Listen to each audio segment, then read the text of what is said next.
She sold me for $100. My name is Grace, and I need to tell you what my stepmother did to me before I explain what happened after, because none of it makes sense unless you understand how ordinary that Tuesday morning felt. Before I go on, if you don't believe blood can turn cold, stay with me to the end. Drop a comment when you're done, share it with someone who needs to hear it, and follow for part 2. This one will stay with you. I was 19. I'd been living with my stepmother Diane since I was 11, ever since my father died and left me in her care like a parcel nobody asked to keep. She never hit me where people could see. She was smarter than that. She starved little pieces of me instead. No dinner if I came home 5 minutes late. No school fees until I begged in front of the neighbors. No name of my own, really. Just, you, or, that girl, or, when she was in a mood, your father's mistake. I used to think I'd done something to deserve it. That's what she wanted me to think. She'd tell me my father only married her out of pity for a poor widow's child, and that I was lucky she hadn't thrown me out years ago. I believed her, the way you believe the only voice you hear every day of your life. That morning she came into my room smiling, which should have scared me more than it did, because Diane didn't smile at me. Ever. Wear something nice, she said. We're going to see a woman about a job for you. A job. I hadn't heard that word directed at me in years. She'd kept me home from finishing school, said there was no money, and then made me clean 3 other houses in the neighborhood, so she could pocket what I earned. So when she said job, some small, stupid, hopeful part of me actually believed her. I put on my red dress. It was the only nice thing I owned, a hand-me-down from a cousin, and I remember standing in front of the cracked mirror, thinking maybe this was the day things changed for me. They changed. Just not the way I thought. We took a bus to a part of town I didn't recognize, all high walls and gates with dogs barking behind them. Houses that looked like they belonged to people who never had to worry about anything. Diane held my hand the entire ride, which she never did, and I remember feeling grateful for it. I remember hating myself later for feeling grateful. We stopped outside a gate with no sign on it. A man let us in without saying a word, like he already knew who we were and why we'd come. Inside, the compound was quiet, in a way that didn't feel peaceful. It felt like the quiet, right before something. A woman was waiting in the yard. She wasn't friendly, and she wasn't cruel either, just business, the way you'd look at furniture you were thinking of buying. She looked me up and down, and asked Diane if I was healthy, if I'd ever had surgery, if anyone would come looking for me. No one, Diane said. She has no one but me. I didn't understand what any of it meant yet. I stood there in my red dress, smiling like an idiot, waiting for someone to explain the job. The woman handed Diane an envelope. I watched her count it, lick her thumb between notes the way she counted market money, and I watched her face when she got to the last note and smiled again. That same smile from my bedroom that morning. Take care of her, Diane told the woman, already turning to leave. She's yours now. I ran after her. I grabbed her arm and asked what was happening, and she looked at me the way you'd look at a stray dog that had followed you home by mistake. $100, she said. That's what you're worth to me. Don't embarrass yourself crying about it. 2 men came and pulled me off her before I could say anything else, and I watched her walk out that gate without turning around once. I screamed until my throat gave out. Nobody in that compound so much as flinched, like they'd heard girls scream before, and knew exactly how long it took for them to stop. They put me in a room with a bed and a locked door, and a small barred window, and I lay there all night, trying to convince myself I was dreaming. In the morning, a different woman came in, gentler than the rest, and told me not to fight, that fighting only made it worse. I asked her what it was. She wouldn't answer. She just looked at me with something like pity, and said I'd find out soon enough. They kept me there 4 days. I stopped eating on the second one, not because I was trying to be brave, just because my stomach had closed up around the fear, and wouldn't let anything past it.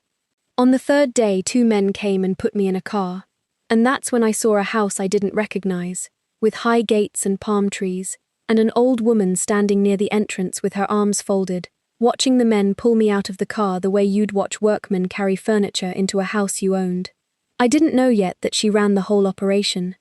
I only knew she looked at me like I was already gone. Like whatever I was about to become wasn't a person anymore. Just a collection of parts with a price tag on each one. I fought. I'm not ashamed to say I fought like an animal, clawing and screaming, because some part of me that Diane hadn't managed to starve out yet refused to go quietly. It didn't matter. There were 4 of them, and 1 of me, and my dress tore at the shoulder, and my knees scraped raw against the gravel, and still they dragged me through that gate like I weighed nothing. They took me to what they called a clinic, though nothing about it looked like healing was meant to happen there. White walls, a bed with straps, a woman in a lab coat who wouldn't look me in the eye.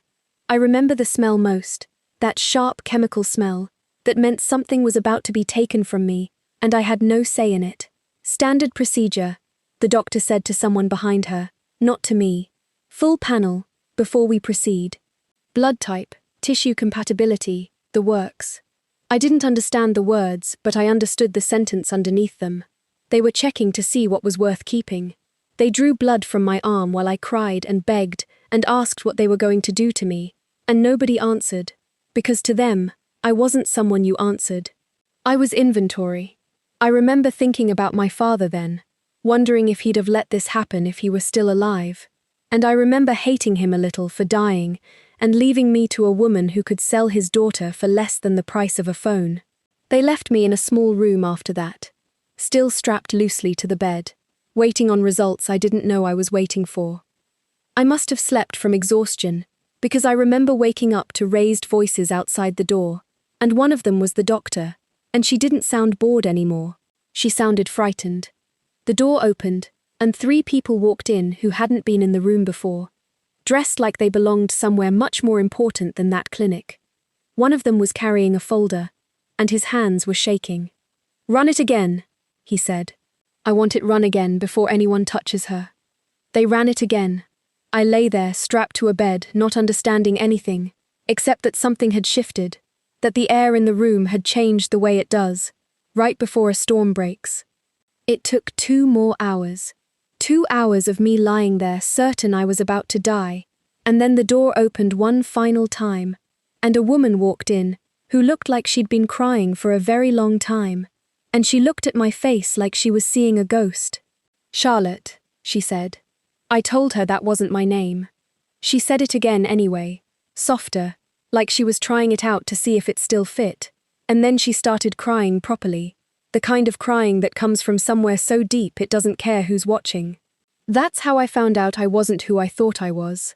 Her name was Mrs. Whitmore, and 13 years earlier her daughter had gone missing from a market in broad daylight, while a nanny looked the other way for less than a minute. She'd spent every year since then, and most of a fortune searching, hiring investigators, offering rewards that made the news, following leads that went nowhere, watching her husband age 10 years in 5, because grief does that to a person. She told me later she'd stopped believing she'd ever find her daughter alive. She said she kept looking anyway, because stopping felt like agreeing that her daughter was dead, and she wasn't ready to agree to that.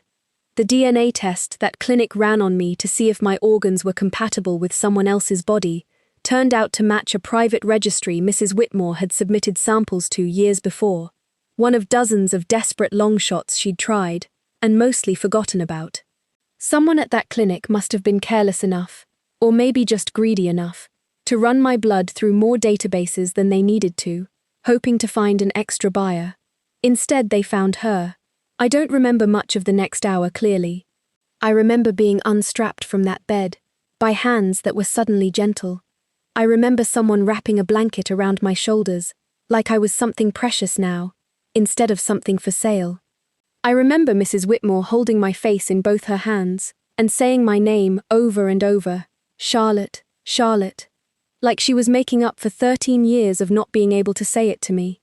They took me straight to a hospital, a real one, and ran the DNA again properly, and by the next morning there was no question left. I was her daughter, the daughter of one of the wealthiest families in the country, stolen from a market as a small child, and passed hand to hand through people who never once looked at me and saw a person, until I ended up in the one house in the country where a test existed that could prove who I really was. The irony of it still makes me sick if I think about it too long. The same greed that made those people want to cut me open for parts is the same greed that saved my life, because they wanted to know exactly what they were selling before they sold it. Mrs. Whitmore pressed charges against everyone involved in that clinic within days, and her lawyers moved faster than I'd ever seen anyone move for anyone. But the person she wanted most wasn't hard to find at all, because she'd never bothered to hide. Diane was still living in the same house she'd raised me in, spending that $100 like it was the first good thing that had ever happened to her. When the police came for her, she reportedly asked what the problem was, said she'd sold something that belonged to her, like I was a plot of land or a piece of furniture, and not a girl who used to call her mum, even when she didn't deserve it. I wasn't in the room when they arrested her.